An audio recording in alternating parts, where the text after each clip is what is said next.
درود بر شنوندگان کانال آسان تاریخ یا تاریخ آسان. خلاصه‌ای جامع از کتاب دشاه نوشته عباس میلانی. مقدمه. کتاب دشاه اثر عباس میلانی که به زندگی و دوران سلطنت محمد رضای پهلوی پرداخته است، یکی از مهمترین و دقیق‌ترین تحلیل‌ها از تاریخ معاصر ایران به شمار می‌رود. این اثر نه تنها به بررسی ویژگی‌های شخصیتی شاه و تحولات سیاسی دوران سلطنت او می‌پردازد، بلکه به طور ویژه بر روابط ایران با قدرت‌های خارجی و تأثیرات آن در شکل‌گیری رویدادهای تاریخ‌ساز ایران تمرکز دارد. میلانی در این کتاب به دنبال تحلیل ویژگی‌های پیچیده‌ای است که موجب شکل‌گیری شخصیت شاه و در نهایت سقوط رژیم پهلوی شد. در این خلاصه هدف این است که تحلیل دقیق و مفصل‌تری از کتاب ارائه شود که به تفصیل به این ویژگی‌های شخصیتی، سیاسی، اجتماعی و اقتصادی دوران سلطنت محمد رضا شاه پرداخته و به طور خاص بر روی عواملی که منجر به سقوط او شد تمرکز کند. 1.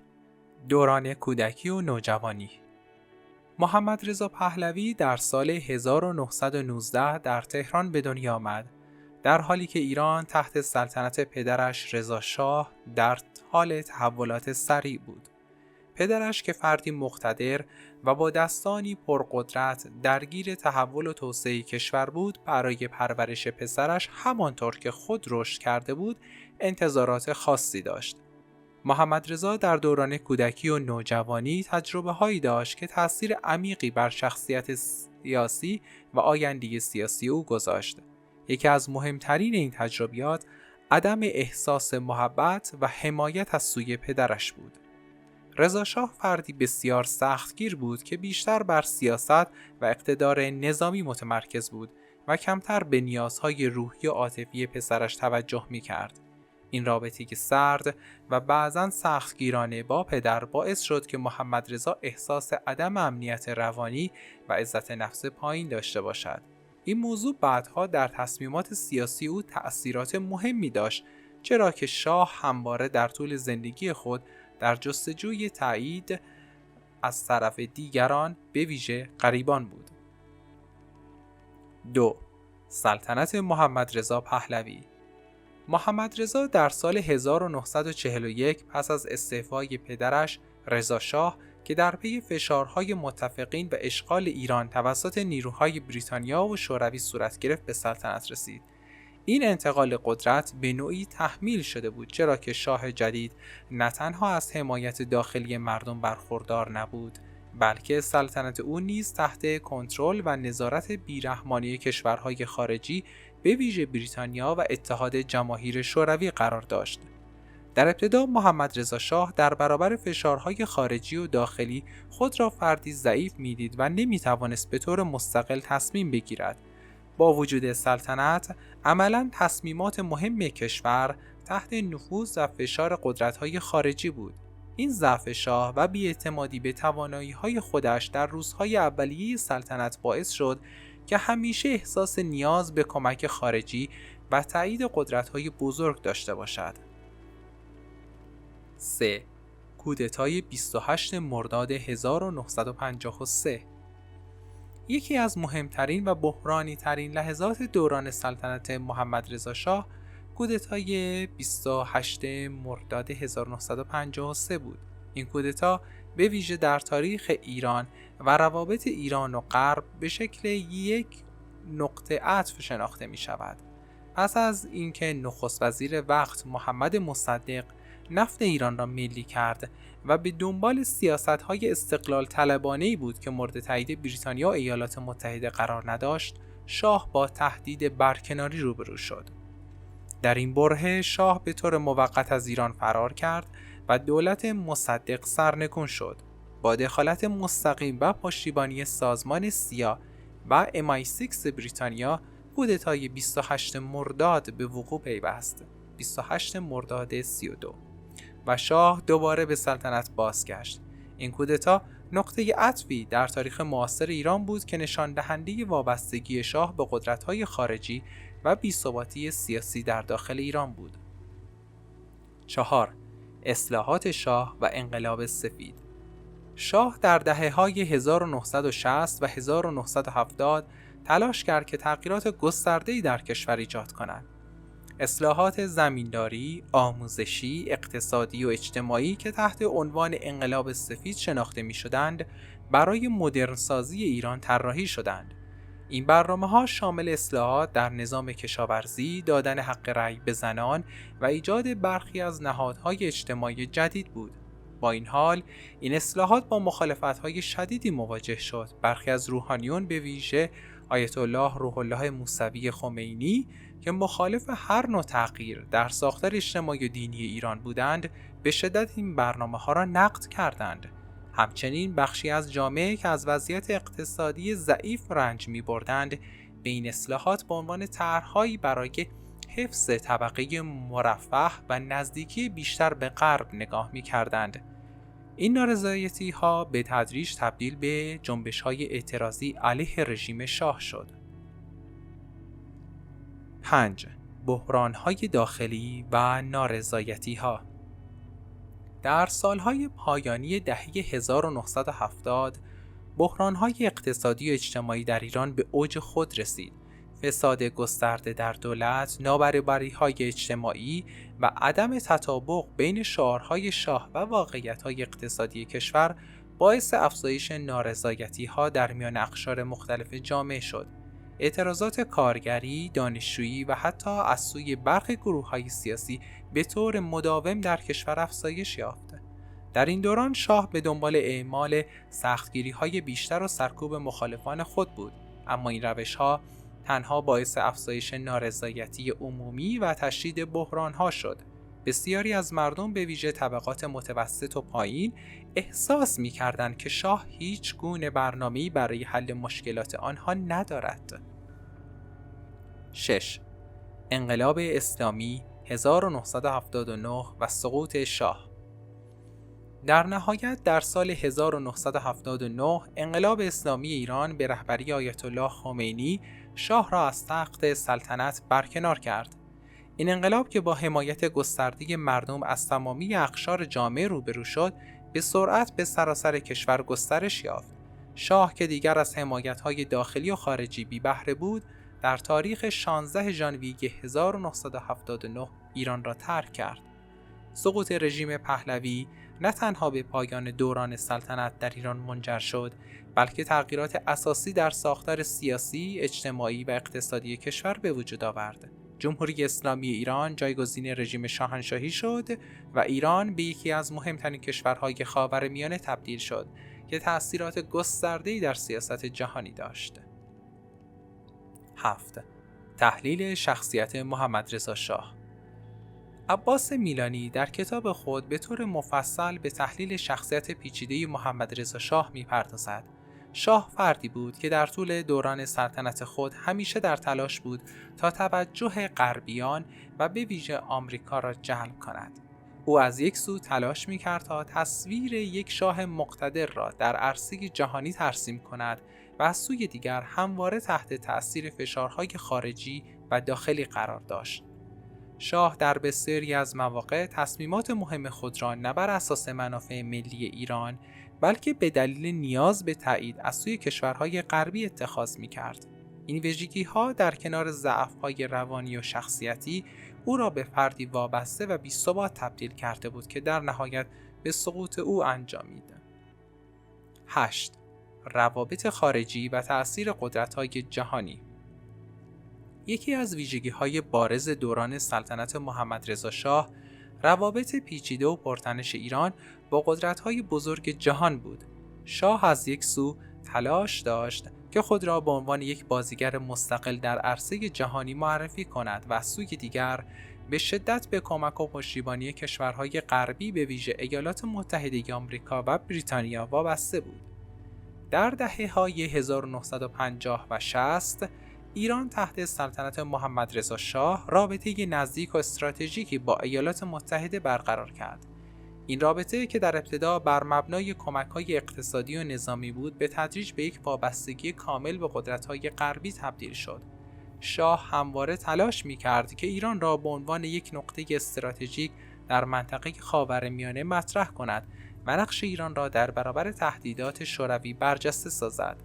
در این زمان ایران به مرکز مبارزه‌های جنگ سرد تبدیل شده بود و شاه برای حفظ این موقعیت گاهی مجبور می‌شد که برخی تصمیمات ضد ملی اتخاذ کند. سیاست‌های شاه در این دوران که بیشتر بر مبنای کمک‌های مالی و نظامی از غرب بود، باعث شد که بسیار از ایرانیان به ویژه طیف‌های مخالف و جریان‌های چپ و مذهبی نسبت به وابستگی کشور به قدرت‌های خارجی اعتراض کنند. 9. فساد و سرکوب. یکی از مشکلات اصلی دوران سلطنت محمدرضا شاه گسترش فساد در دستگاه‌های دولتی و اقتصادی بود. این فساد که در سطوح مختلف حکومت و در میان مقامات عالی رتبه وجود داشت، به تدریج به یکی از عوامل اصلی نارضایتی‌ها تبدیل شد. فساد در سازمان‌های دولتی و اقتصادی که به ویژه در زمان‌های اوج تحولات اقتصادی و نفتی ایران در دهه 1970 به چشم می‌خورد، تأثیرات منفی بسیاری بر جامعه داشت. شاه نیز به خوبی می‌دانست که فساد در کشورش وجود دارد، اما در بیشتر مواقع حاضر نبود برای مقابله با آن اقدام جدی انجام دهد. این بی‌توجهی به فساد در درون حکومت یکی از عواملی بود که باعث نارضایتی گسترده مردم به ویژه طبقات متوسط و پایین از رژیم شاه شد. همچنین سرکوب مخالفان سیاسی در دوران شاه به ویژه از طریق سازمان‌های اطلاعاتی و امنیتی همچون ساواک انجام می‌شد. این سازمان که در ابتدا به عنوان یک نهاد امنیتی برای حفظ سلطنت شاه طراحی شده بود، به تدریج به ابزاری برای سرکوب هر گونه مخالفت سیاسی تبدیل شد. استفاده از شکنجه و بازداشت‌های خودسرانه برای کسانی که به طور علنی با رژیم مخالفت می‌کردند باعث شد که بسیاری از مردم از حکومت شاه بیزار شوند و این سرکوب‌ها تنها تنش‌ها را بیشتر کرد. 10. نارضایتی طبقات مختلف جامعه. محمدرضا شاه در تلاش برای مدرنسازی ایران و تطبیق کشور با معیارهای جهانی به ویژه غربی به اصلاحات اقتصادی و اجتماعی گسترده‌ای دست زد، اما این اصلاحات به ویژه در طبقات پایین‌تر جامعه به شدت مورد مخالفت قرار گرفت. در حالی که شاه و دولتش در ظاهر به دنبال بهبود شرایط اجتماعی بودند، بسیاری از اقشار جامعه احساس می‌کردند که این اصلاحات فقط منافع طبقات مرفه و نخبگان را تأمین کرده است. یکی از مهمترین اعتراضات علیه شاه اصلاحات زمینداری بود. شاه با این اصلاحات زمین‌های کشاورزی بزرگ را از دست زمینداران بزرگ گرفته و به کشاورزان کوچکتر اختصاص داد. این حرکت با اینکه در ظاهر به منظور افزایش عدالت اجتماعی بود، به طور عمده در نواحی روستایی با مشکلات زیادی روبرو شد. بسیاری از کشاورزان که به شدت به زمین‌های خود وابسته بودند، نتوانستند از این اصلاحات بهره‌مند شوند و به همین دلیل ناامیدی و نارضایتی از رژیم شاه در سطح جامعه گسترش یافت.